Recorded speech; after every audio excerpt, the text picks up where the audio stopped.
tarde. Hoje, dia 26 de março de 2008, nós estamos na residência do seu Celso Armstrong Ribas e o projeto Piraquara Memória e História vai iniciar então mais uma entrevista dentro do nosso projeto aí de resgate da história do município. Seu Celso, agradeço ao senhor por nos receber e eu gostaria que o senhor começasse, como a gente sempre começa, né, falando das suas origens, né? Seus pais, seus irmãos, onde o senhor nasceu. Bom, meu nome você já sabe, é Celso, sou natural de Piraquara, nascido, criado, vivo, e eu acho que vou morrer em Piraquara mesmo, né? Sou filho de Custódio Ribas, Ercília Custódio Ribas, neto de Francisco Mariano Ribas e Cesarina Maria Jesus Ribas. E é isso que... Os seus avós eram de Piraquara também? Meus avós eram de Piraquara. E quantos irmãos o senhor teve? Eu tive 2 irmãos, casal de irmãos, né? Eu, meu irmão e minha irmã. Meu irmão já falecido. O senhor era o primeiro, o segundo ou o terceiro? Eu era o segundo. Eu era o segundo. Minha irmã, casada com Zica, que era a terceira, né? Mais nova. Já falecida também. E assim. E a sua infância aqui em Piraquara, como foi? A minha infância foi muito bonita, porque era um tempo onde a criança brincava, né? Hoje a criança senta para ver o brinquedo acontecer. Naquele tempo era o contrário. Fazia o brinquedo. Uma bolinha de pano, uma bolinha de futebol, bete, bolinha de gude, né? Bala Zequinha, que hoje ninguém nem ouve falar mais. É o parque, batia com a moedinha na parede, depois desse um pau, ganhava um Zequinha do adversário, e assim era um dia que passava voando, né? Sem aquela preocupação de cuidado com o carro, cuidado com o assaltante, cuidado, não existia aquela maldade, né? Era uma vida maravilhosa. Aonde que vocês moravam nessa época? Moramos 13 anos ali onde mora o João Bis. Tínhamos fábrica de banho, açougue, ali, durante esses 13 anos. Foi quando eu fui para a escola. O senhor nasceu ali? Não, eu nasci nesse sítio, de lado ao lado onde foi instalada a penitenciária ali. Aquele terreno todo ali era nosso, né? Então dali nós viemos para cá, ali fiquei até terminar a 5ª série do grupo escolar Manuel Frade. Agora é escola Manuel Frade, né? Mas era grupo escolar Manuel Frade, né? Não teve piraquarense que não tenha passado pelo Manuel Frade? 4 salas, era tudo que tinha, onde as professoras ensinavam. Aí... Lembra de alguma professora em especial? Muito. Puxa, Dona Maria Tavares, por exemplo, Dona Paulina, que mais? Os amigos de infância do senhor, assim, contemporâneos do senhor que Estudaram, que estudaram nessa época, das brincadeiras, o senhor poderia nos informar alguns? Assim? Por exemplo, Minir Zaites, que era vizinho, Brasílio Alinsky, o Orlando, que era o Landinho, Renato Souza, não, Reginaldo, que é filho de Joaquim Souza, sabe? E tantos outros que a gente agora, eram tantos, né? Mas era aquilo que todo mundo conhecia, todo mundo. Piraquara era uma família, não é? Todo mundo conhecia todo mundo, né? Comércio lento, calmo.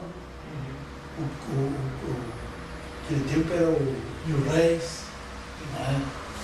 Valia muito o Mil-Réis, né? E, então, era difícil para ganhar o R$1.000, porque o emprego era pouco. Então o Piraquara vivia mais daquele pequeno comércio e da lavoura dos poucos lavradores que tinham, mas que havia subsistência, né, com eles. Então o dinheiro que circulava era provindo do interiorzinho de Piraquara, né? A cidade produzia para ela mesma, era a subsistência. A subsistência era aqueles colonos, né? Então se comprava o que tinha para comprar, porque se quisesse alguma coisa diferente, aí onde o comércio sofria, porque você precisava de alguma coisa que não encontrava aqui, partia para Curitiba. Então ali havia uma fartura de bens, né, necessários, muitas coisas, né, da agricultura, da pecuária, tudo era para ir. Casa Vermelha. Casa Vermelha era famosa, porque ali você trazia, encontrava tudo que você precisava. E me diga uma coisa, o senhor conheceu Curitiba assim ainda menino? Eu conheci Curitiba quando o prédio maior, mais alto, era o edifício do Garcês. Mas quantos anos mais ou menos o senhor tinha? Eu acredito que uns 9 anos por aí. Eu acredito que isso aí, 9, 8, 9. Tá, me diga uma coisa, os bondinhos circulando. Eu sempre procuro tentar entender como que é, porque a gente é de uma geração posterior, né? E até pra gente mesmo, quando era criança, pegava o trem em Piraquara, ia até Curitiba e se deslumbrava com a altura dos prédios, com o movimento das ruas e tal. E aí eu pergunto para o senhor, para um menino de 9 anos, que morava numa ilha, porque Piraquara eu vejo como uma ilha, né, nessa época, né? Como que era chegar em Curitiba e ver toda aquele movimento? Era um deslumbre, né? Ora, ser levado para visitar, eu fui visitar o Palácio Garcês, né? Puxa vida, aquilo para mim foi barbaridade. Ver os elevadores, aquele negócio todo de grade lá, ainda daqueles de 1900 antigamente, mesmo, né? Para a gente ver hoje, então a modificação é extraordinária, né? Mas conhecer Curitiba com 8 andares, né? Que é se não me engano, o Garcês, né? Que é uma coisa assim, né? Já foi alguma coisa para ver o que está hoje, né? Aquilo a gente olhava para cima e ficava, meu Deus, como é que pode, né? Até é interessante, né? Porque se olha para o Garcês hoje, vê o tamanho dele e pensar que ele já foi o edifício mais alto de Curitiba. E logo em seguida olha a Galeria Tijucas, daquele tamanho. É uma coisa fantástica, né? Então, essas evoluções a gente sabe que tem que existir. Agora, a gente sempre pensa que deva ser para o bem, mas dentro da evolução, dentro desse crescimento, vem aquilo também, aparece aquilo que não presta, porque até que é natural, né? Aquele tempo para você ganhar dinheiro tinha que trabalhar. Hoje, para você ganhar dinheiro, é só saudar, é o que a gente está vendo, não é? A consciência da pessoa era uma, hoje você vive apavorado. Então, naquele tempo, você vivia com liberdade. Hoje, você vive... A mente está aprisionada. Mesmo dentro de casa, Mesmo né? dentro de Não casa. tem segurança. Não... Você pensa em sair à noite, dar uma voltinha, passear um pouco. Você só pensa, você não se arrisca mais aí. Não é? Seu Celso, o senhor falou que o senhor cursou até o quinto ano, né? Foi. Ali no grupo escolar. Como a gente já falou um pouco de Curitiba e tal, o senhor prosseguiu os estudos dali ou não? Não, porque dali eu fui voltamos lá para o sítio. Tá. Né? Então aí eu já parei. Ficou mais quanto tempo lá dentro? Aí fiquei até 17 anos, mais ou menos. Aí já comecei a trabalhar, né? Já saí, já fui trabalhar aí. Primeiro foi na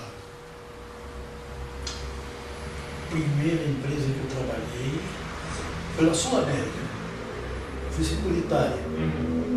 Depois da Sul América, fui trabalhar Companhia Tejaner, Ferro, Asta, Carmundo, era uma empresa muito forte. Da Tejaner passei para a Companhia Souza Cruz, também viajante, que eu viajava para Tejaner, Paraná e Santa Catarina.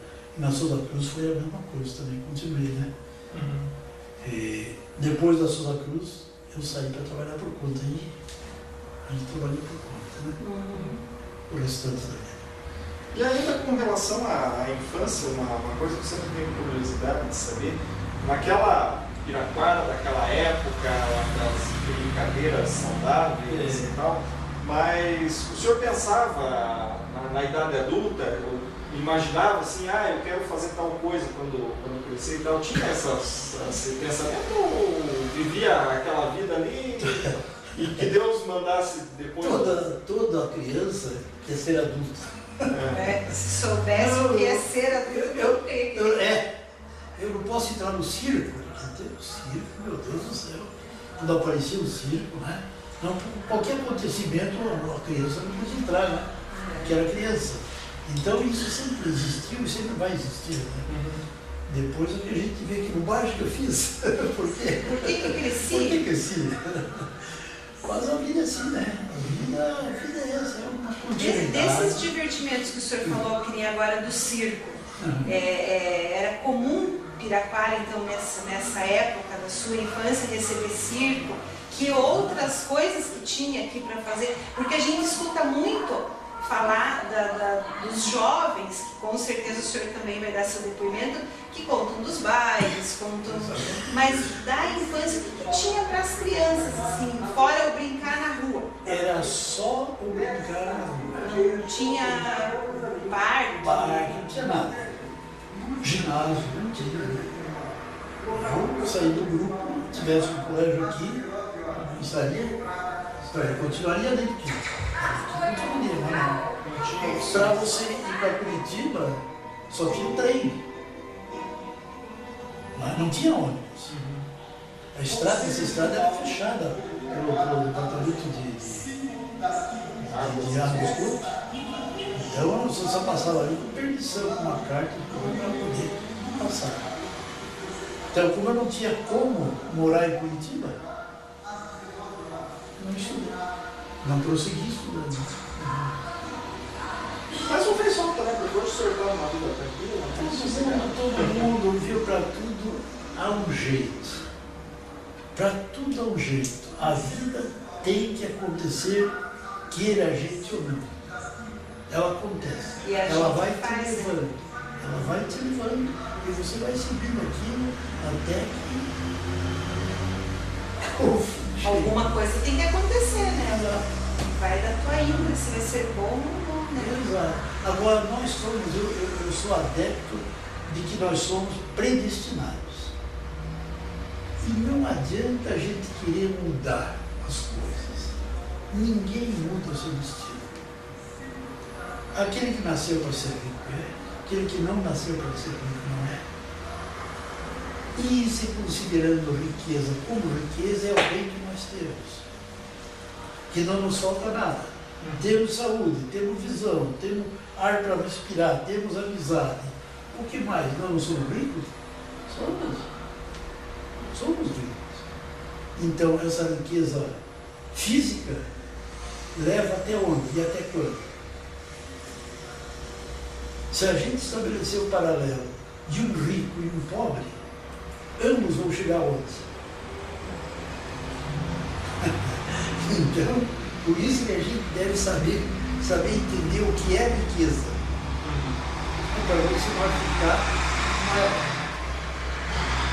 E assim, falando dessa coisa do rico e do pobre, e talvez até agora já entrando um pouco na sua fase da juventude aqui em Piraquara, a gente percebe que as amizades que aconteciam, dos relatos que a gente ouve, elas independiam da condição social, se eram mais ricos ou mais pobres, as pessoas se davam bem. Evidente que sim. Puxa vida, sempre não tinha essa coisa de separar as pessoas por nobreza, não. Menina era menino, todo mundo era menino. E nessa fase, né? e nessa fase aí já entrando na sua juventude e considerando essa coisa que não se levava em conta essas diferenças no caso da amizade, que depois a gente até vai questionar algumas outras coisas que as diferenças provocaram, né? Mas o que o senhor tem de interessante para comentar com a gente? Como que era, vamos começar com uma coisa que a gente sempre gosta, o lazer em Piraquara. Mas o lazer, exatamente, os amigos. Então, era passear, sabe? Aquele para cima e para baixo. Já podia ir no circo daí? Sim, já podia. Aí já podia ir no circo.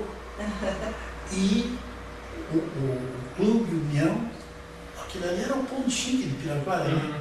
Era o ponto chique. Era uma das coisas acontecendo. É a elite de Piraquara. Acontecia ali, né? Só tinha um. Mas era bom. Aí que a gente vê a diferença da época. Como as pessoas se condicionavam para a época, aquela passada e esta atual. Aquele tempo a pessoa ia bem arrumada. Fosse pobre, fosse rico, não importa. Não existia rico mesmo, né? Toda a classe era média. Então, mas a pessoa ia bem caprichada, ia na gravatinha, sapatinho polido, né? Normalmente No ia maior a capricho. família, né? Sim, a família. Mas mesmo quando não ia família, que ia os jovens, era uma juventude sadia. Não existia, vamos fumar, vamos cheirar. Felizmente era uma vida sã. Existia uma ingenuidade no ar, né? As coisas... Mas não era uma ingenuidade porque não existia aquela, vamos dizer, uma fornicação da droga. Não existia droga. Não é? A ingenuidade que eu falo se comparado ao que a gente vê hoje. Né? Hoje, então, sim. naquela época as pessoas eram comedidas, o pensamento, por mais absurdo que surgisse, ele não ia além de coisas humanamente aceitáveis. Né? Exatamente. Puxa, um crime em Piraquara. Meu Deus, isso aí.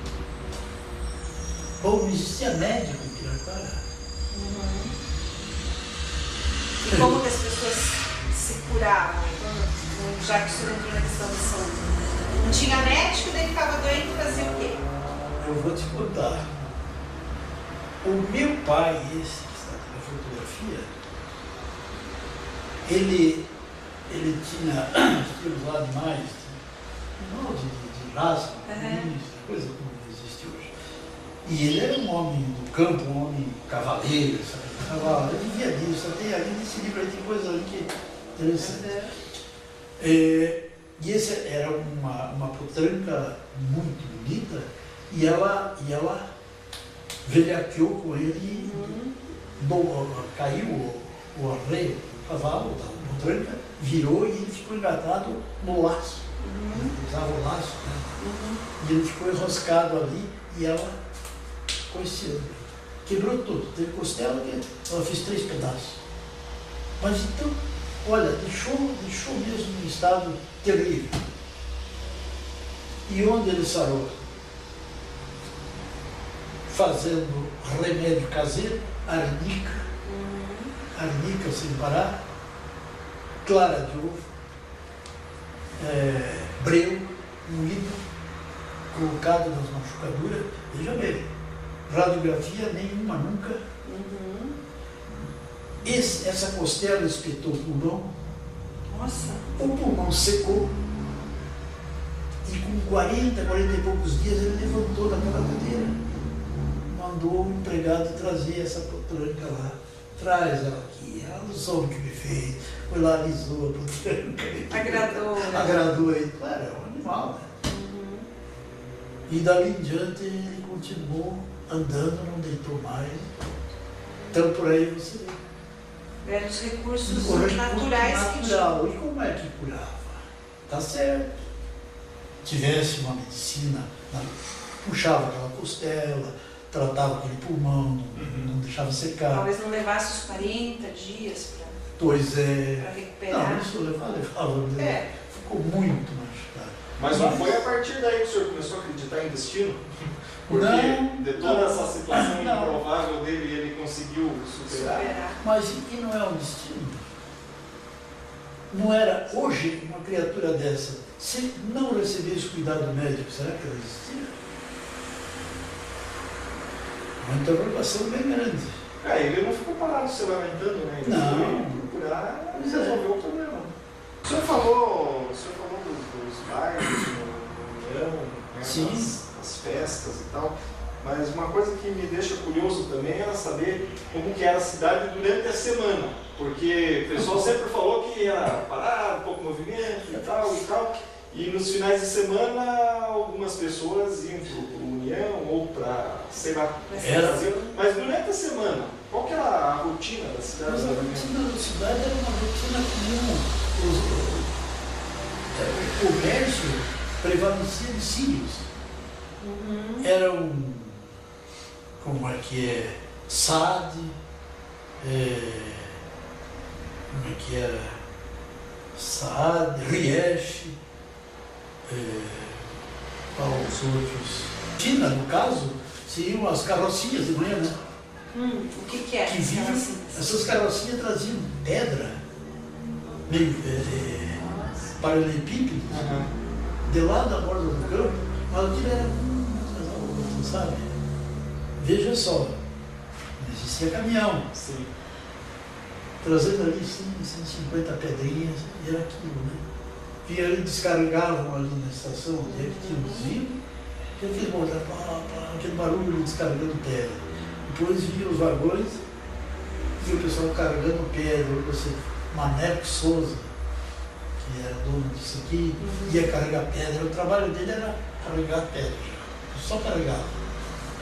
Ia para Morretes, para Paranaguá, calçamento de lá, quase tudo com pedra daqui.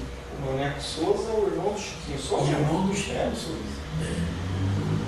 E vinha muita lenha também. As pedras vinham da borda do campo. Borda do campo. Lenha e dormentes, que o senhor Guilherme que comprava os dormentes para financiar a lei de ação para a Santa Catarina, que era o nome, né? E a lenha para Maria Fumaça. Então, aquelas fileiras de lenha, sabe? Montada, empilhada. Era bonito de se ver. Então, era aquele. O movimento era aquilo ali. Os sacos, Mansur, Nassar, Jorge Nassar, né? Todos os pessoal eram tudo no comércio, né? Então é isso aí. O comércio era basicamente o pessoal sírio-libanês, então, que tocava? Na maioria, Jazar, José Jazar. Então, era assim. Você chegava lá e comprava na caderneta, né? No final do mês vinha lá, pagava tudo, você vê como é que era, né? Existia aquela confiança. Confiança. Aqui o Zene sempre falava, esse vídeo, sempre ele me falava, puxa, mas olha, o teu pai, vocês compraram 13 anos fiado lá. 13 anos, ele dizia. Mas que homem sério, ele dizia. 13 anos, mas o pessoal cuidava, tinha moral, né? Tinha nome. Você pode tirar comércio aqui também, né? Os anciões não sou de fábrica de banho, essa coisa lá. E é o Giza. E dali ele voltou, ele trabalhava com gado, né? Ele comprava hoje, vendia, comprava lá nos Campos Gerais, que era Ponta Grossa, Palmeira ali. Então eles compravam o gado, desembarcava aqui, vinha de trem. Desembarcava aqui, nós levávamos para a fazenda, e de lá ele ia fazendo os lotes e mandando para Paranaguá pela... Estrada de Ferro. Não, pela Estrada da Graciosa. Da Graciosa. E daí essa era a função do boiadeiro, então, que o senhor mostrou. Exatamente. Esses dois foram trabalhar. Tinha outros, tiveram outros e tudo. Não é? é uma atividade interessante, né? Que a gente pouco menciona. Fornecia açougues de Alcindo Ribas lá, né? Tinha 3, 4 açougues em Paranaguá. E tinha mais pessoas que trabalhavam nessa área? Não. Aqui tinha outro açougue, do Tato e do Cordeiro, aqui, Paulinho. Era uma vida pacata, aqueles colonos vinham oferecer bois para o pai, não esqueço, mas ele comprava bois para as pessoas, olha, eu já tenho muitos agora não, vamos esperar um pouco. Não, seu Ribas, eu não quero dinheiro, eu quero que o senhor diga que o senhor fica com os meus bois, sabe? Uma coisa incrível, vendiam, né? Sabe como então eu fico, aquele fico estava escrito, eu nunca esqueço de uma vez, chamava-se Narciso Rita, até acho que tem o nome dele aí nesse livro aí, sabe? Narciso Rita, Narciso Rosa. Ele veio oferecer 5 bois para o meu pai, 5 bois muito grandes, né, que ele tinha. Seu Ribas, eu vender os bois, 5 bois. Disse, Narciso, eu tenho muito boi agora, não dá para ele comprar já. Não posso comprar agora, não posso, mas tem bastante. Ele ia bater, né? Fornecia carne para o São Roque ali, sabe? Para o estado. E tinha batedouro também. Ele batia, levava para lá. Além de transportar lá para baixo, tinha o açougue e o abatedouro. Exato. Então, esse homem falou assim, não, senhor, então tá bom, fica com os seus bois. Você morrer de hoje em diante, mora por minha conta. Você vê, ele falou assim, brincando, que era homem alegre. Esse homem não tinha tristeza. O Narciso saiu todo feliz, pronto. No que eu vou pegar, eu pago por ela. Não, tudo bem, é seu, comprou. Eles queriam saber que estava vendido. E aconteceu que uma tarde de temporal, os bois estavam na frente da casa e deu um raio e matou 2 bois daquele. Sabe? Deu 2 bois mortos. Nossa. Aí ele ficou apavorado, disse, mas que barbaridade, olha agora. Eu vendi os bois, não recebi ainda, o homem não veio buscar. Ele ficou, sabe, numa situação, né? E veio, pegou o cavalinho e veio. Você veio, mas eu tenho um negócio meio chato para lhe falar. Seu Narciso, o que tem? Morreu alguém? Não, não morreu alguém, mas os seus bois morreram 2, ele disse. Eu era menino, me lembro como se fosse hoje. Ele disse, então, seu Narciso, morreram? Antes dele do que nós. Ele disse, antes dele do que nós. Mas o senhor está preocupado, fizemos os bois. O que foi que eu lhe disse quando o senhor saiu? Se morresse, morrer por minha conta. E deram os bois lá, o senhor vai receber os bois. Pegou, pagou ele. Que era a palavra. Era um ramo. Hoje em dia, que bom se a gente visse, era um contrato. Era um contrato. Falava, estava falado. Isso era uma situação bonita das pessoas, né? Era um valor indiscutível. Isso não era só com ele, não. O povo tinha né? Por valores nessas coisas. Eu não sei que idade o senhor tinha nessa época, mas quando houve a Segunda Guerra Mundial, né, houve quer dizer, o Brasil inteiro ficou balançado com o problema também, e provavelmente aqui em Piraquara se comentava muito também a respeito do problema, houve escassez de alimentos, gasolina, né, que era controlado, né, a questão da gasolina, e aí a guerra acabou, né, e aí houve aquele famoso problema aqui em Piraquara, daquela revolta de algumas pessoas com relação ao padre, né? E a partir disso nasceu aquela famosa história da maldição do padre. E Piraquara, se por isso ou se por outros motivos, acabou criando um estigma, né, da cidade maldita, né? O que o senhor poderia nos falar com relação a isso? Eu nunca tive isso como maldição. Nunca. Primeiro, quem teria capacidade de amaldiçoar quem?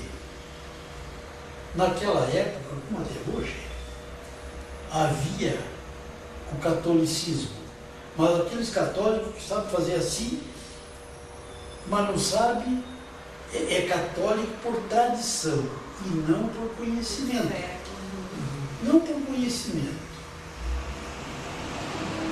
Então, o padre falava, era decreto. Se tivesse conhecimento, nunca levaria como maldição. Mas e o que aconteceu, no final de contas?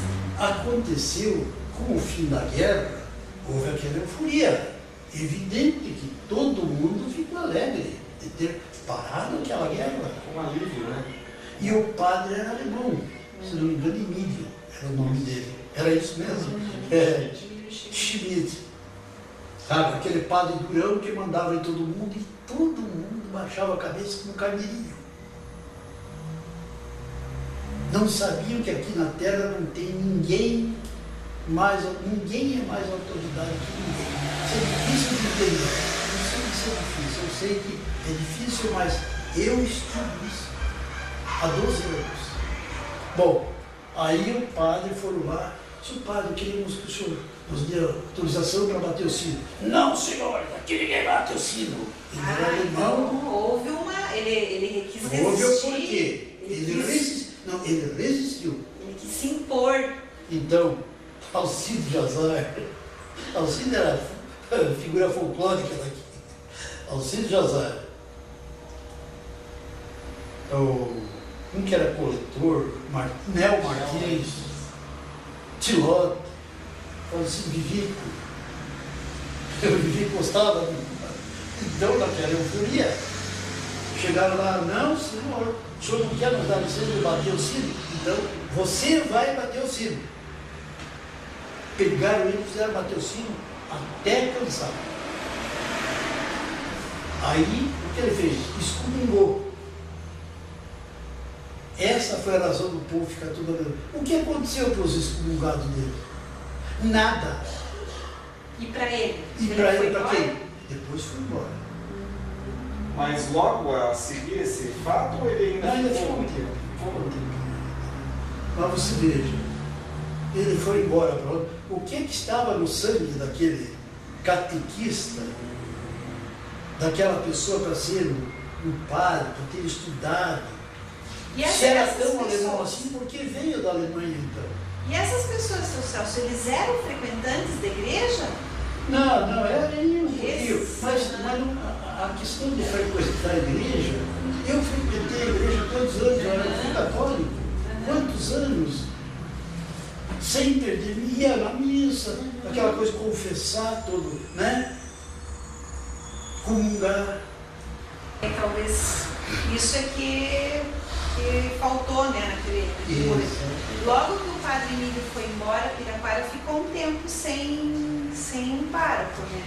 E as pessoas não se revoltaram com esses que fizeram essa situação? Mas evidente que sim. O pessoal do meio católico ficou todo mundo taxando aquelas pessoas disso, daquilo, mas adiantou em alguma coisa? Resolveram alguma coisa? Fizeram alguma coisa que aparecesse como causa e efeito? Nada. Porque assim é que é. E tem o seu lado positivo também, porque imagine os lados tomarem partidos e aquilo crescer e virar uma guerra santa, já digo, né? Usando o extremo da palavra. Apesar que tudo isso acabou, né, apesar de não ter sido resolvida a questão, porque o padre, apesar de ter que bater o sino, né, ele não voltou atrás, e o pessoal que forçou ele também não voltou atrás. Quer dizer, não resolveu a situação. Mas a cidade ganhou, de qualquer forma, essa lenda, essa história virou uma lenda, né? da maldição. Até porque... Agora veja, se eu não cortando você, por que o padre não diz: não, vocês podem bater o sino? Terminou a guerra, não vai morrer mais judeu nem alemão.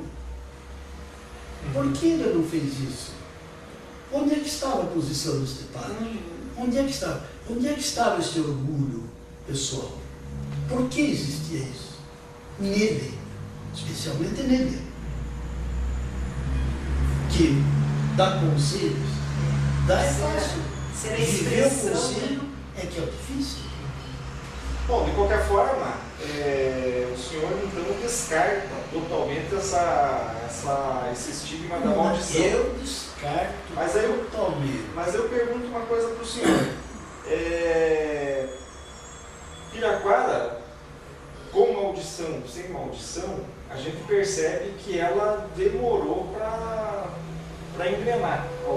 Algumas coisas demoraram para engrenar, né? Nós fomos a última fronteira com relação à pavimentação, né? E tem a questão, o pessoal fala do hospital de ancianos, que a gente sabe muito bem o porquê que colocaram o hospital aqui, né? É uma questão que não tem a ver com maldição, o hospital já estava em 45, né?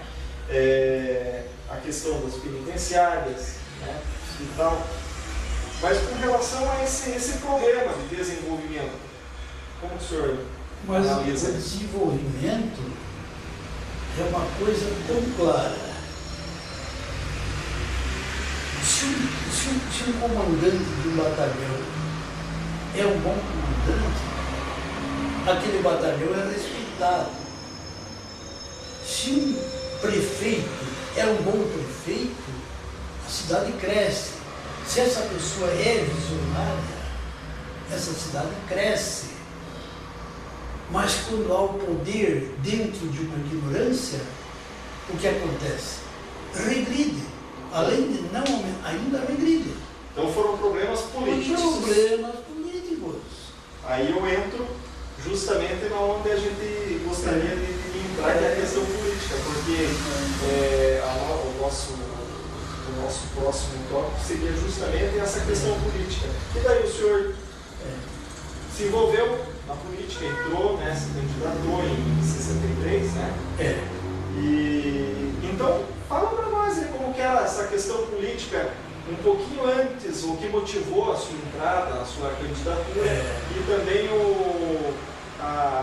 como que era a realidade daquele momento em que o senhor resolveu se candidatar. É interessante, porque eu nunca tive intenção nenhuma de ser político.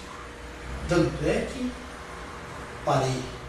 Quando eu percebi, quando eu vivi coisas, como ter que chamar o coronel Ítalo Conte na presença do tenente que estava com ele de mentiroso, ele e o governador de Braga, eu me retirei da política. Mas eu disse na testa dele com essa luz que está me olhando. Digo, mas coronel, então o senhor é um mentiroso e o governador de Braga é outro mentiroso. Estava lá o tenente, o segurança dele assim, na testa dele, no gabinete dele. O coronel era secretário de segurança. Secretário de segurança. E ele teve que escutar aquilo de boca calada. E por que o senhor fez essa por um filho de Piraquara. Conta para nós. Pois é, por um filho de Piraquara que se chama Natalício Vidal. Natalício, não, perdão. Natalício é esse aqui, né? Aquele que vinha, não é um dos mais velhos deles. Um magrinho. Até faz tempo que não vejo. Natalício. Não é o pai da Lisete? Não lembro o nome dele. Não, o pai da Lisete não era a mãe Não era a dela. mãe que era dela, certo. Como é que era? Meu Deus do céu, agora esse que fugiu o nome. Mas é irmão do Natalício, esse aqui, né? É irmão do Natalício, um que vivia na lavoura. O Natalício foi para cá, o Carlito também, entrou. Acho que é Orlando, né? Acho que é Orlando. Se não for Orlando, então vamos deixar como filho Mas de é Henrique Brudé. Eu estava acompanhando eles naquela política. Eu era delegado naquele tempo. Você vê, eu fiz coisas empurrado por eles. Delegado aqui em Pirapara.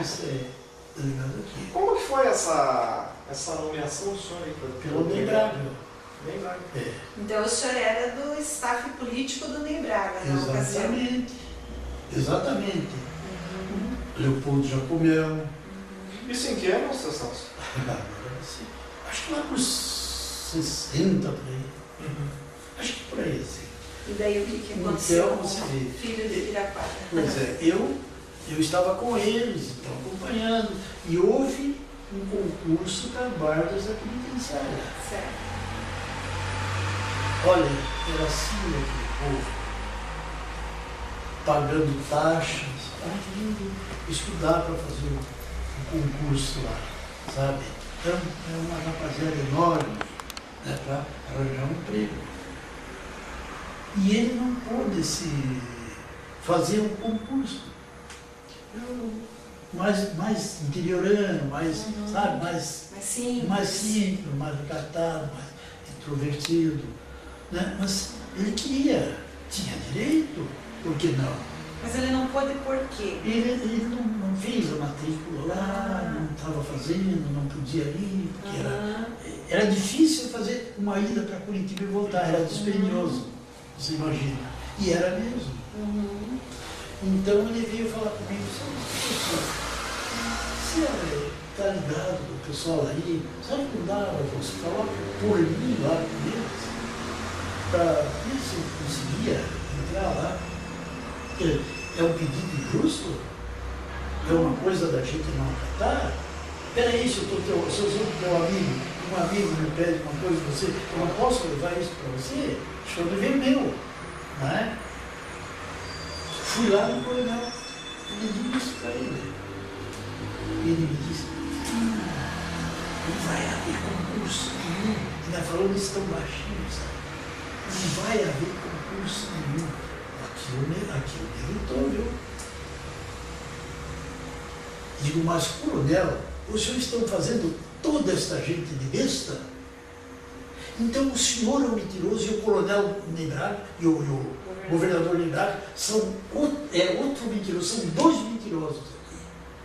Vou me retirar daquela delegacia, vou mandar um ofício por lá, agora mesmo, assim que chegue lá. E foi o que fiz. Mas chamei de mentiroso, os dois. Ou temos brio, ou não temos nada. Ou somos homens, ou não somos ninguém. Na verdade, então não foi por um piraquarense que o senhor ficou indignado. Não, eu me indignou por todos. Por todos. Isso, mas não é uma coisa de indignar. Quer dizer, se eu fosse se eu estivesse tirando proveito de alguma coisa, sim. Não é assim que o homem deve agir. Eu penso, eu sempre fui meio espora por isso. Viu? A coisa que eu não gosto, eu sou curto e grosso. Tive cada parada da minha vida indigesta, viu? Indigesta mesmo. Como outra no posto da fiscalização aqui do Estado de São Paulo. Indigesta.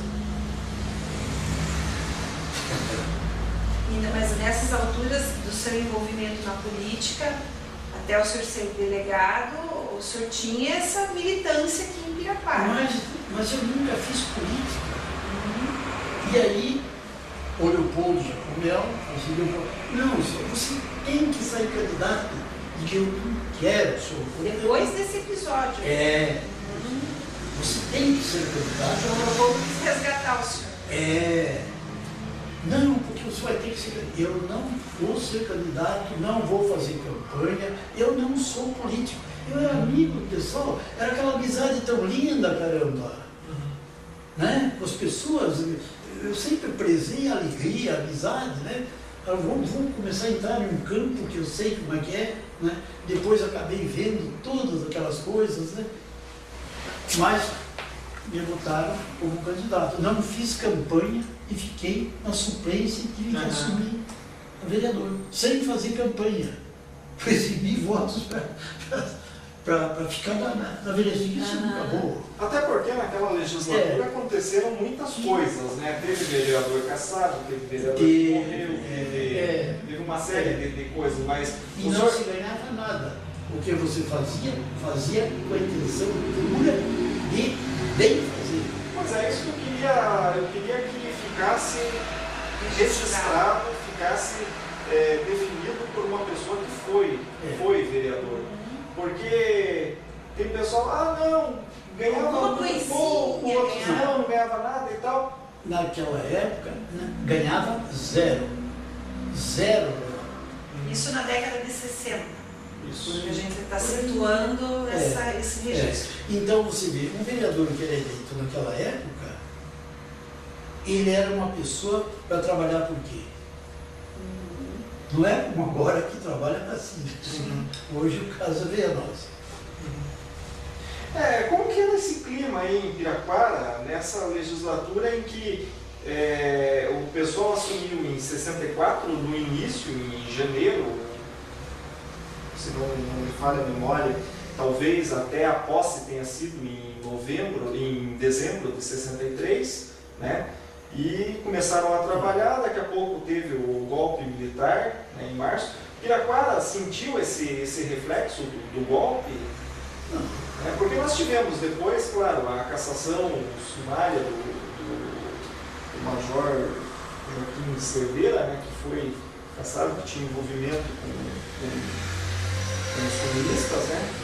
Mas com relação a depois disso, o pessoal aqui de Piraquara, existia medo no ar, aquela repressão por parte dos poderes constituídos aí? Ou... Não, aí houveram aquelas pessoas que, de fato, cobravam do pessoal, especialmente funcionários, porque o pessoal particular já era mais difícil. Do indivíduo que não dependia dele já era mais difícil. Mas do pessoalzinho de dentro da prefeitura, por exemplo, dos professores, havia uma pressão. Pressão total, pressão de deixar as pessoas apavoradas. Foi lá que começou. Não é? Por quê?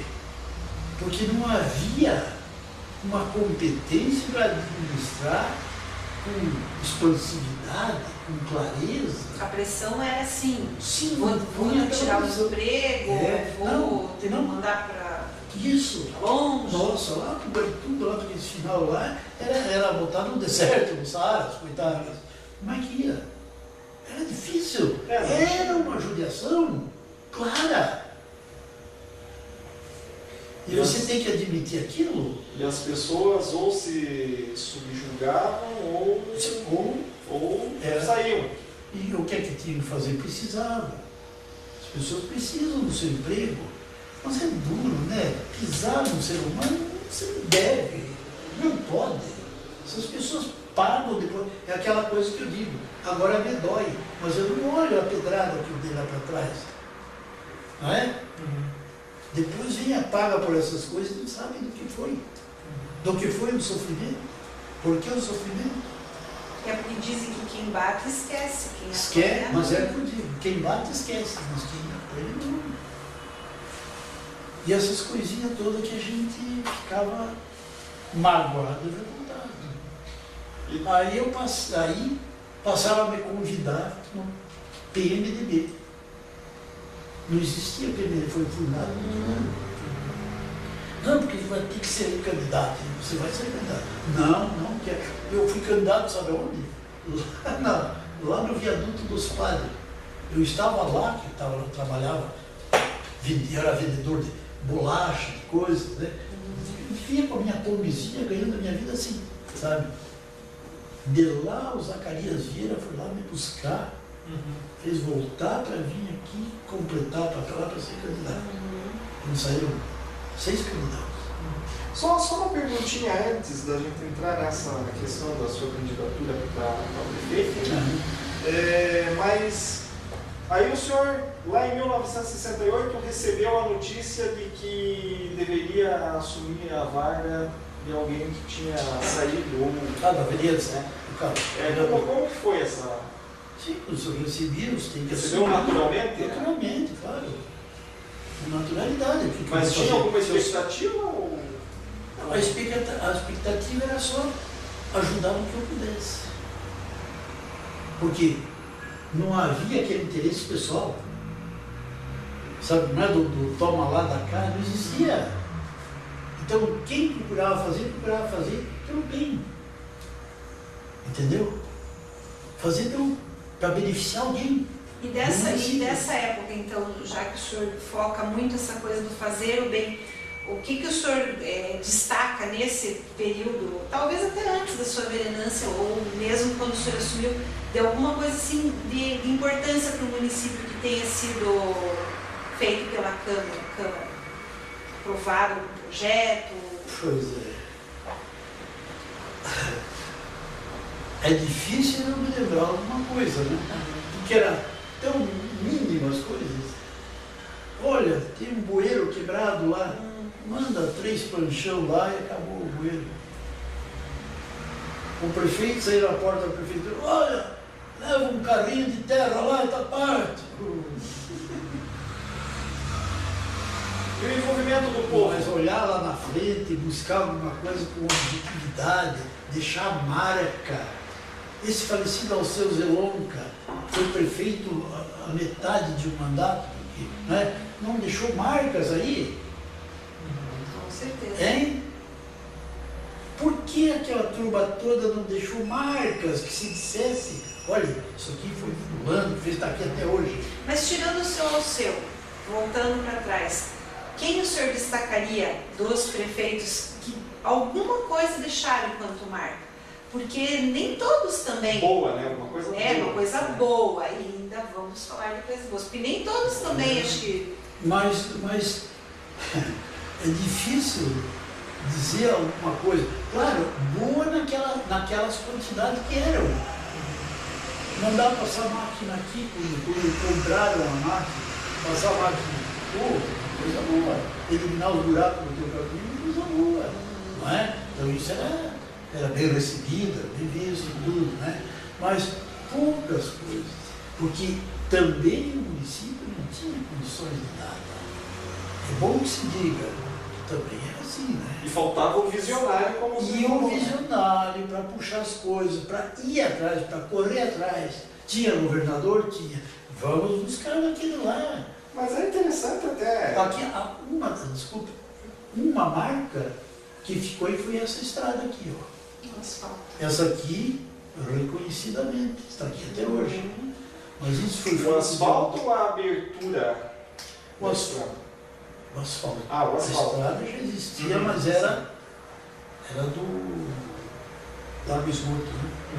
Não, eu falo o restante aqui da Avenida Getúlio Vargas, né? Que Bom, Zacarias Vieira. essa aqui foi feita pelo Zacarias Vieira, foi aberta por ele mesmo. Isso aqui foi uma coisa muito importante. Na época, o Zacarias foi, eu acho que até agora vocês não fizeram lembrar, foi a melhor marca que houve para Piraquara.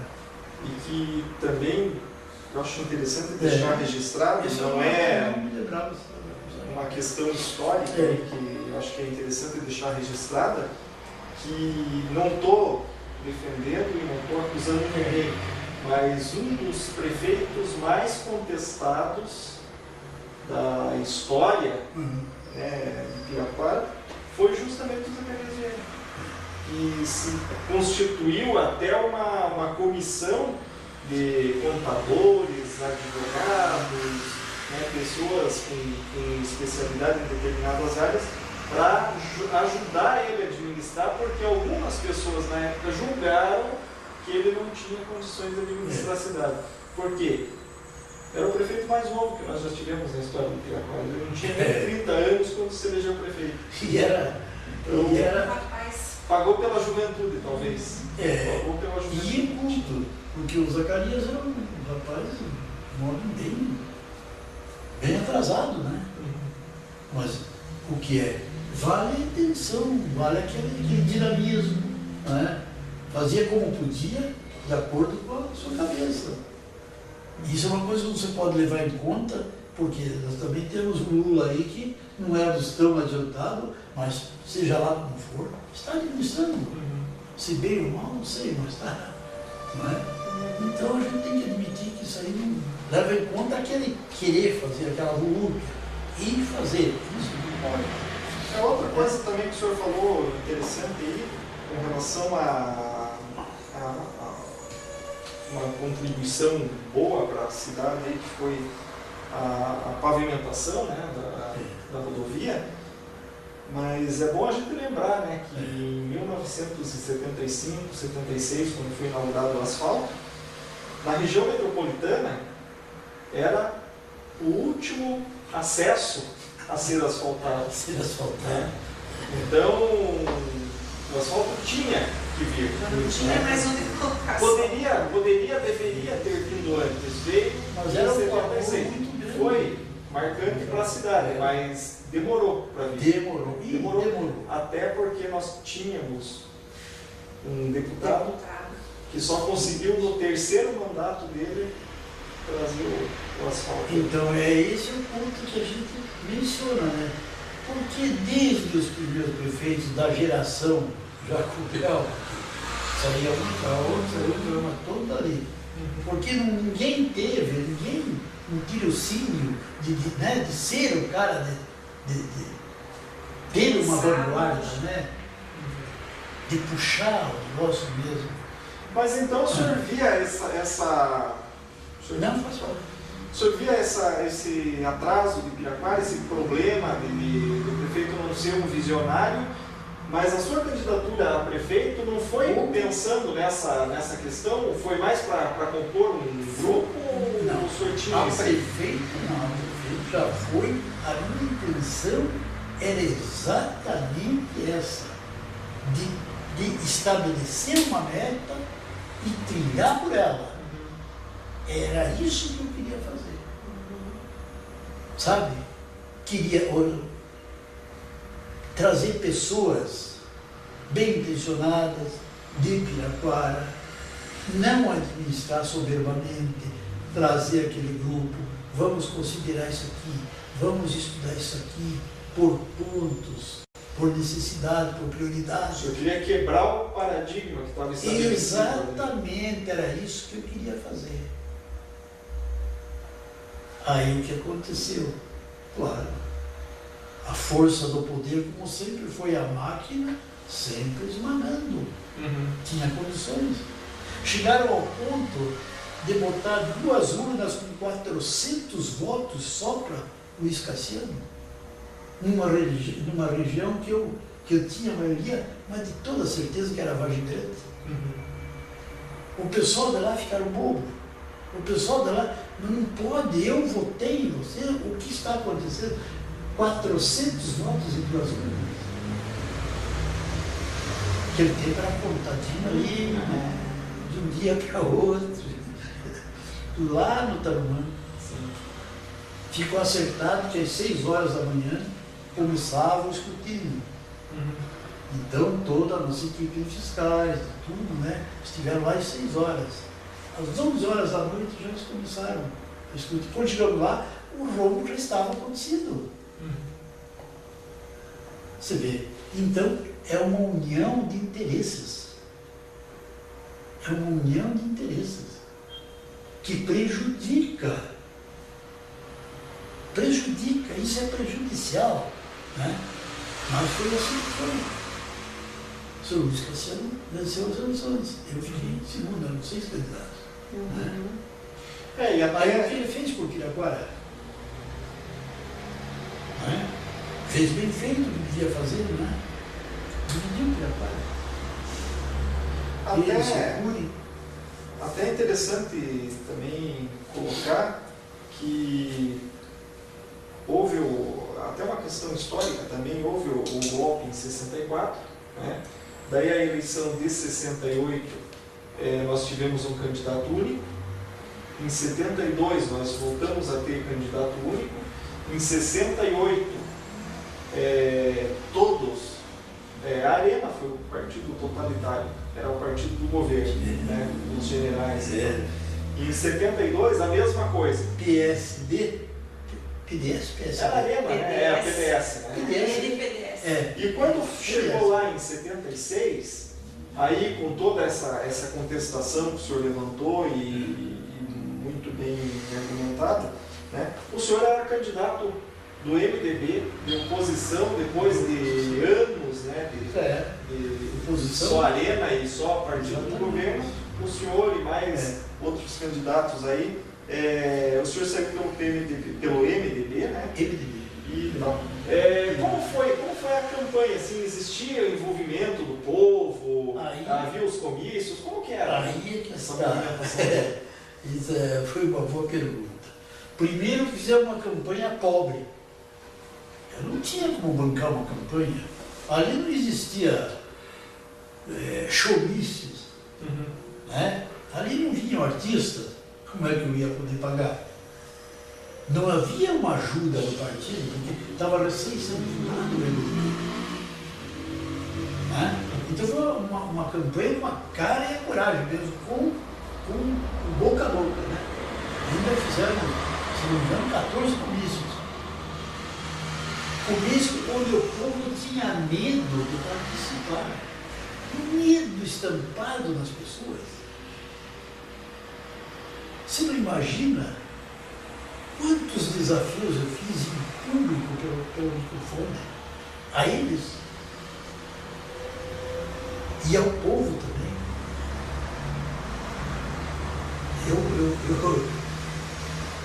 Eu achava que era feio, era triste um povo submisso.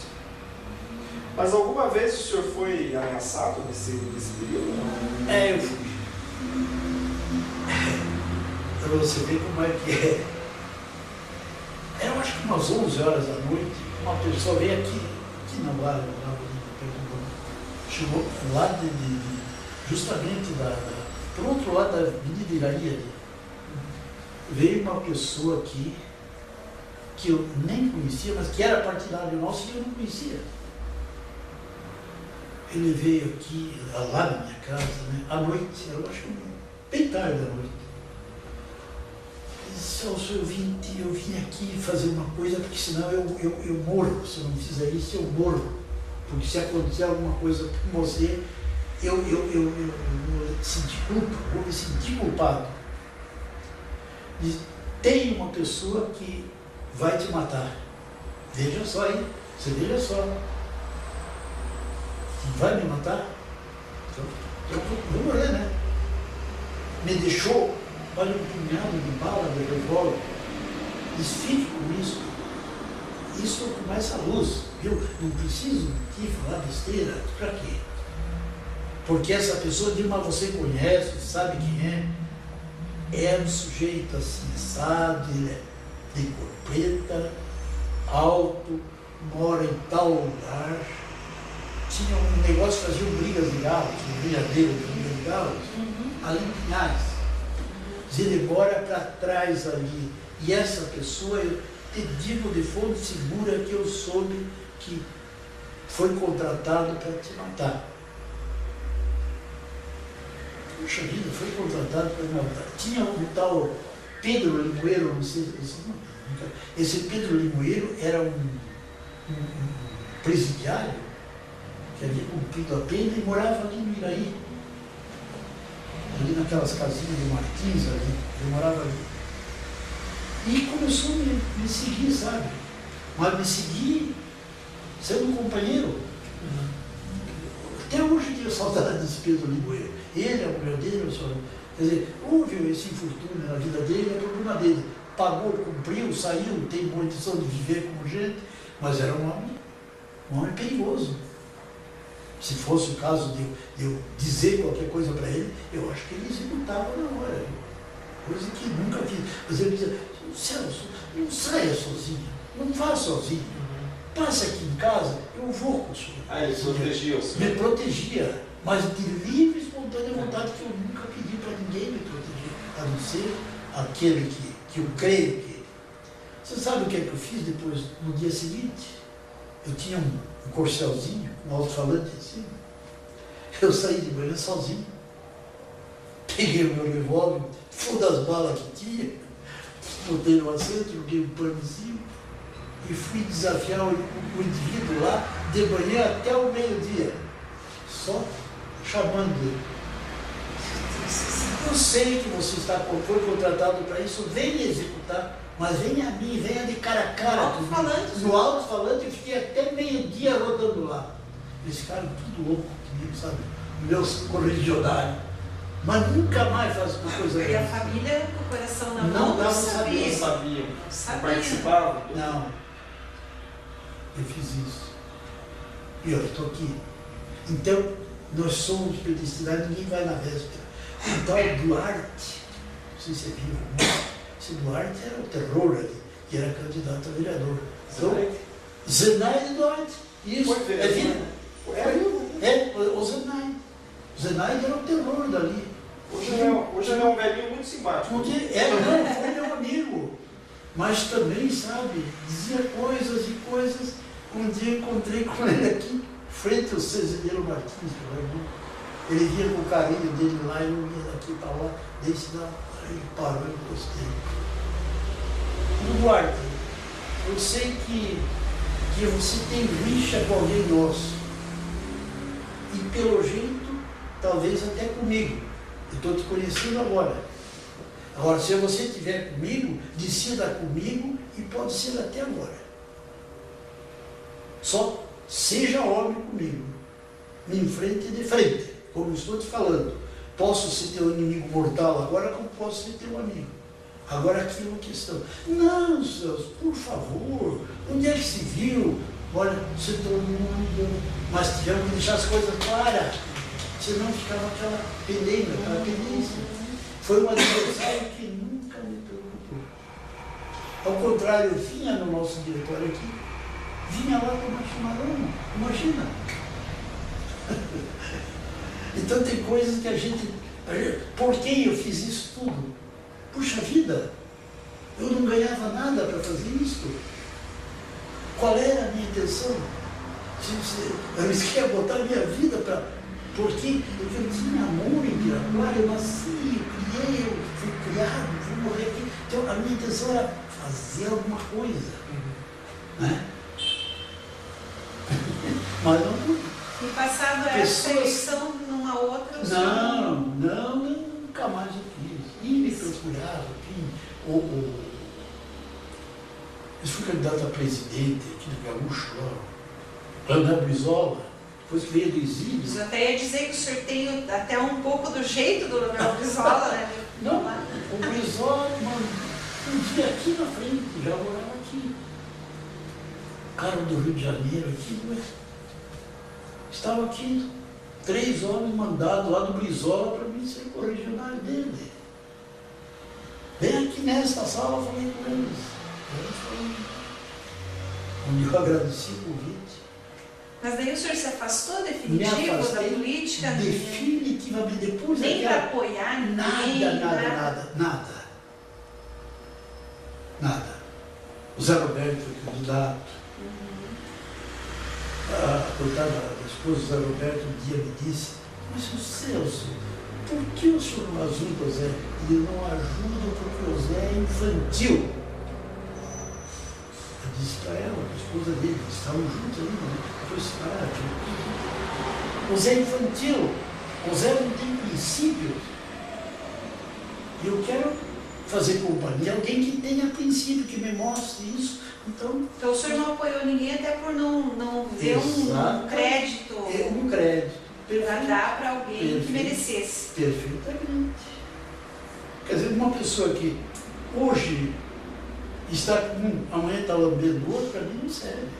Então o senhor fez bem de ser da política, porque é o que a gente mais vê na política, essas danças de cadeira. Entrou qualquer coisinha aqui, pronto. Na verdade, o senhor... Então, isso para mim não serve, eu tenho maior prejuízo. Quando eu sei, fico bravo. Na verdade, o senhor queria investir numa política de princípios, princípios, né? Não essa de conveniências, de jogadas e tudo mais. O senhor era um idealista, né? Eu me lembro que pessoas que não votaram para mim, como o falecido Valente ali, o Roberto, era amigo da gente, eu não vou votar você, porque eu prometi o voto para o Luiz Cassiano, porque ele era muito ligado comigo, coisa. Não, Roberto, tudo bem, isso é uma coisa que cada um sabe o que faz, né? O Roberto me procurou, teve a oportunidade de dizer: hoje eu te peço perdão por eu não ter votado para você. E por quê, Roberto?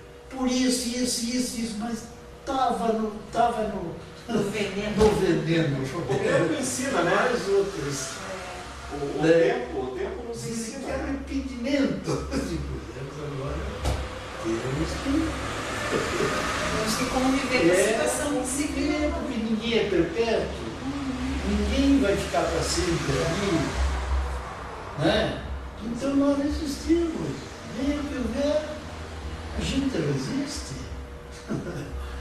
Tem muita coisa que a gente vive, aquela concentração de poderes, né? Aquele troço. Não ouço você, não é aquilo. Mas sempre com aquela intenção própria. Tirar algum proveito. Então a gente gostaria de ver uma coisa aberta, uma administração aberta, né? O povo está sabendo o que o administrador está fazendo. Isso é importante, isso é saudável. Transparência. A transparência. Mas é difícil. A gente teria um tópico aí a respeito das suas impressões com relação à política local nos 3 momentos, né? No momento da sua juventude, no momento em que o senhor participou e atualmente. Eu acho que já ficou subentendido, né, as suas impressões.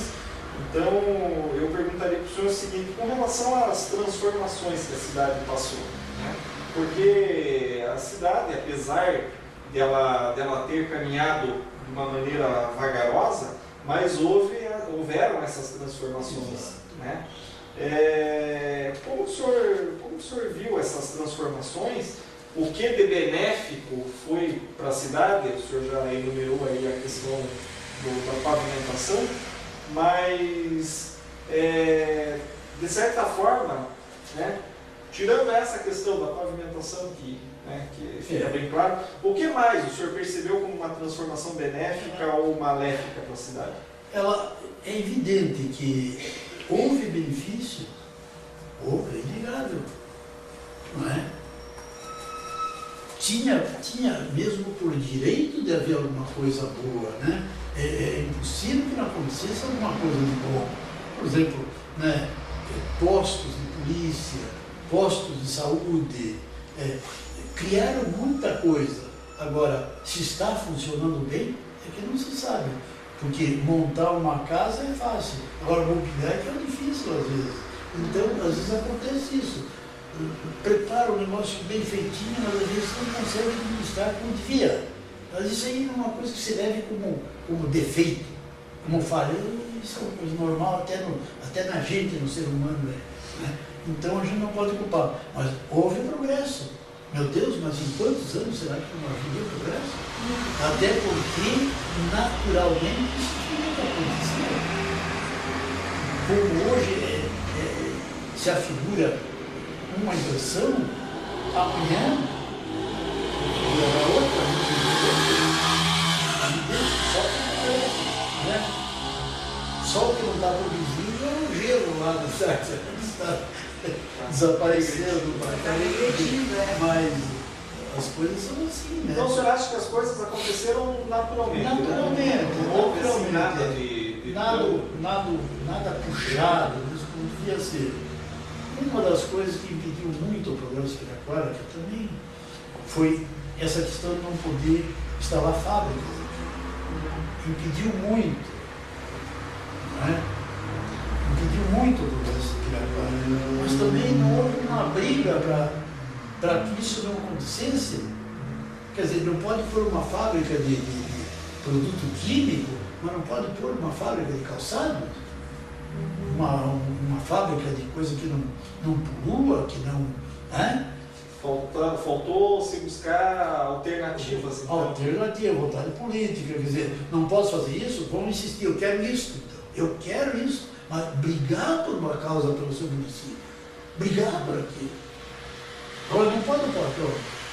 Não, mas se for vir para certas coisas, pode. Não podia fazer casas no Guaratuba, impediram aquele loteamento. Não podia. E agora? Agora estão tentando relocar em alguns lugares, porque... Houve evasão, pronto. Uma coisa... Não podia se construir, mas também não fizeram, não criaram formas de evitar que acontecesse o que aconteceu, de invadir. Agora não pode. Não protegeram, não abandonaram. O que acontece hoje é uma consequência da inapetência do passado, né? Do passado. Se preservar, de se cuidar. Não pode fazer um loteamento. Por que não estabeleceram? Por que não estudaram? Por que não foram? Bom, até aqui você pode, para cá você não pode. Ou então ter a competência de cuidar para sempre daquilo. Não foi possível agora estar aí criando um problema para o município, levando um dinheirão para aquilo ali, porque vai ser gasto e vai permanecer a cidade ali de uma forma que a gente sabe que aquilo ali furou assim, e areia embaixo é água. Você já pensou quanto vai custar aquilo ali para deixar em condição de uma pessoa viver? Mas diante dessa condição assim que o senhor coloca Piraquara hoje, se dentro das suas impressões, como o Renato fala, o que entre o passado e a atualidade de Piraquara, o que o senhor destaca como era bom no passado e hoje perdeu-se, e o que era ruim no passado, e que eu insisto em dizer que coisas boas aconteceram para o município. Exato. Esses dois extremos aí, coisas boas e ruins em cada período. É difícil a gente falar com essa idade que eu tenho, porque quem vê hoje não viu ontem. Por isso que a gente quer ouvir do Pois senhor. Nós queremos aprender. Pois mas aí é que está, porque quem vê hoje diz, não, nunca foi assim. Mas foi uma cidade de paz, uma cidade de calma, de tranquilidade. Hoje a gente não existia progressão, não existia progressão, não. Hoje há o progresso. É inegável que Piraquara cresceu, que está crescendo, que está vendo coisas boas. E se falando de cidade, tem que se tornar uma cidade. Tem que ver coisas com características de cidade. Então isso é bom para quem quer viver na cidade, quem gosta do barulho. É igual o paulista. O paulista que mora bem no centro, que é de lá, não existe lugar melhor do mundo. Mas para quem não é paulista, viver naquela cidade é um inferno. Não é? No miolo. Então assim, todas as cidades vão ser assim. Mas no passado o senhor diria então que o bom do passado era a paz. A paz, sem dúvida. E o ruim eram as limitações, talvez, da própria cidade? Limitações da cidade. Naquela época é aquilo que eu falei, não tinha, não existia emprego para aquele povo, também não era tanta gente. Também o povo era menos. A necessidade era menor. Não é? São momentos diferentes. Fases que... eu acho que a gente é meio cruel também quando a gente pergunta dessa forma, mas é que a gente provoca dessa forma para que a pessoa tente nos pintar um quadro de como era.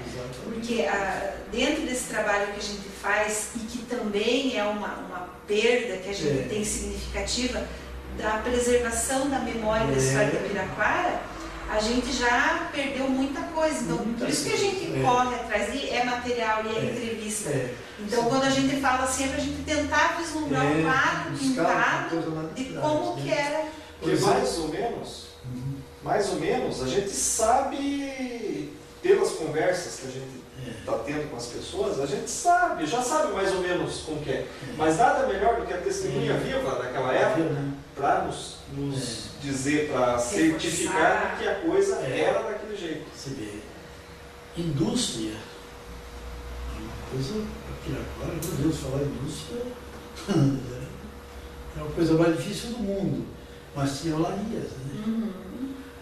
A olaria do Cailê, por exemplo, Maurício Cailê. Até a filha dele foi Miss Paraná. Didi Cailê. Então você vê, ali eu lembro do Dante Miss. O Dante, quando era 5 horas, 5h30, ele passava de frente nessa casa ali, tossindo, sabe? O Dante está passando, quer dizer, lá para aquele trabalho ali duro, né? Era isso, né? Aquele olaria, depois... A erva mate, o senhor pegou Erva uma fase mate. da erva mate? Ah, sim, quando queimou o carinho. Eu fui assistir a queima do carinho lá, do Souza, Albino Souza. Pois é, você vê, eles tinham erva mate lá perto de Campina Grande e aqui. O Meirelles Souza foi o prefeito de Piraquara. Veja bem, antes de toda essa gente, ele calçou toda aquela parte que veio até que é uma quadra ali. Ele calçou tudo de paralelepípedo naquele tempo. Você imagine se os outros continuassem, cada um fazendo 50 metros por gestão. Então, é uma falta de visão, de querer fazer. Como é que ele pode fazer? Então, ele tinha um engenho de erva ali e tinha uma serrariazinha também. Quando eu era menino, ia jogar futebol na serragem, sabe? Eles iam depositando aqui, tinha quantidade. Eu jogava futebol lá, molecada. Ia com as canelas, que era só roxidão, canelada. E ali morava nos fundos a Andige. A senhora que morava ao lado, atrás da furna, né? Eles queimavam a erva e moíam a erva. Era próximo da onde era a serraria. Encostadinho. Então tinha o Uísco. O Uísco era aquele negócio de ponta que vai no meio dela. Hoje não, hoje eu gosto. O negócio de erva, os moinhos de erva é todo diferente, né? Eu até vi funcionar lá um Marbeleiro no Sudeste. Coisa mais linda, gostosa da gente ver, né? Aquela barbaridade, parece um piano, né? E depois queimou, né? Eles mandavam erva, exportavam erva para o vinho, amarrada a erva em couro de boi, surrão, chamava. Então fazia aquelas quantidades, né? Onde o meu avô era exportador de erva. Por isso, seu Celso, que quando a gente insiste na questão de desenvolvimento, é porque a gente ouve muito dessa fase promissora do município que vai até um certo ponto e que junta a economia, o lazer na época e chega num determinado ponto que tem até entrevistas que dizem a lenha acabou, as coisas foram minguando e a gente daí tem esse vazio e que parece que a cidade para. Então é isso que a gente tenta justificar ou entender. Entender o porquê, né? Mas foi assim mesmo. Então aí o que acontecia? As pessoas iam migrando, né? Podia saía. Quem buscar outras alternativas. E fora daqui. Fora daqui. E depois tornou-se aquela marca de cidade dormitório, porque realmente era. O que o povo ia fazer? Pegar o trem suburbano que tinha aí naquela época, trabalhar em Curitiba, à tarde vir, dormir, no outro dia de manhã voltar para o trabalho, e era isso. Então, essa cidade, ela padeceu, eu presumo, até por estar perto da capital. Talvez fosse mais longe, tivesse mais condição de vida, né? Como era próximo. teus filhos também. Era a solução para o povão, né? Tão próximo, né, na verdade, porque né, era 22 quilômetros, é pouco, né? É um negócio que é como é, e as coisas vão ser como são toda a vida. Mas apesar de tudo isso, né, apesar de todas essas limitações e toda essa falta de visão política, né, por parte dos mandatários aí, né, todas essas dificuldades que a cara atravessou, mas o senhor sempre, como o senhor falou, nasci aqui, vivi aqui, vivo aqui, quero morrer, vou morrer aqui. Quais os sentimentos do senhor por tudo isso, apesar de todas essas dificuldades, mas qual é o sentimento do senhor pela cidade? Isso é o melhor possível. Aquilo que você quer bem pode ser um trapo, mas você gosta. Se aqui eu nasci, aqui eu vivi, me criei, e daqui eu nunca emigrei, eu posso falar mal daqui? Conheço pessoas, até parentes meus, que disseram, Piraquara nunca mais. E parabéns para você. Eu quero morrer com orgulho de morrer em Piraquara. O que me acresce ou decresce morrendo lá, na Chapéu, lá? Já viajei, já conheci muita coisa, né? Já sei que tudo acaba com ponto só, né? Tudo termina num ponto só. Então, o que vale eu ter ido ganhar a vida lá, se a minha vida foi ganha aqui? Eu ganho a minha vida aqui. Para mim, o pouco com Deus é o suficiente para mim. Se eu sei que Ele é o meu... Por que eu vou querer mais? Eu quero aquilo que me é suficiente. Pronto, me basta. E assim eu vivo com alegria. E nada me falta. E o senhor acredita que Piraquara ainda vai alcançar o seu destaque merecido no cenário? Vai. Paranaense? Não, a tendência é claro que é essa. Desde que seja um destaque positivo, não por índices de violência. Exatamente. Se a gente pudesse fazer com que derramar como é que se diz, alguma coisa que derretesse a violência, um ácido na violência, a gente faria. Algo que neutralizasse? Neutralizasse pelo menos. Porque é doloroso. A gente viveu hoje, quem viveu ontem, pensando nesse que vai viver amanhã, nas condições que vai, como que vai ser? No lado que vai caminhando. É terrível a gente querer pensar. O senhor está coberto de razão, compartilhamos esse sentimento de amor pela cidade. Isso aí é uma coisa que eu nunca vi mão. Nunca vi mão. Não mesmo. Toda a vida que pude, se é para bater contra a Piraquara, bate contra mim. Se eu tenho razão ou direito, não importa. O que importa é que eu defendo. Ou posso. Não posso. É claro que a gente já conviveu com tanta coisa que até chocou a gente, né? Mas vai se fazer o quê? Essa é a vida. Se nós pudéssemos classificar na vida, escolher só o que é bom pra gente, que coisa boa. Que ótimo que seria, né? A vida é um mar de rosa. Ou talvez ela até ficasse sem graça, né? Talvez até sem graça. É bom a gente ter essa coisa de sonhar com um mundo possível, aquele que a gente teve no passado, talvez não a gente, mas o senhor teve, né, quando era jovem, né, que não se preocupava com questões que hoje são aí questões que estão determinando, né, os dias, né, os tempos aí. Então é necessário a gente ter essas coisas para... O que entristece a gente é ver os valores definindo. Puxa vida, como seria bonito a gente ver as coisas ao contrário.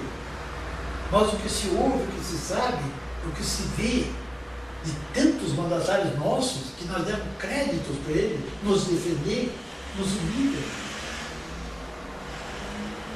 É roubo aqui, é desfalque lá, é furo lá, é não sei o que lá, coisa que a gente nem espera de saber e está sabendo.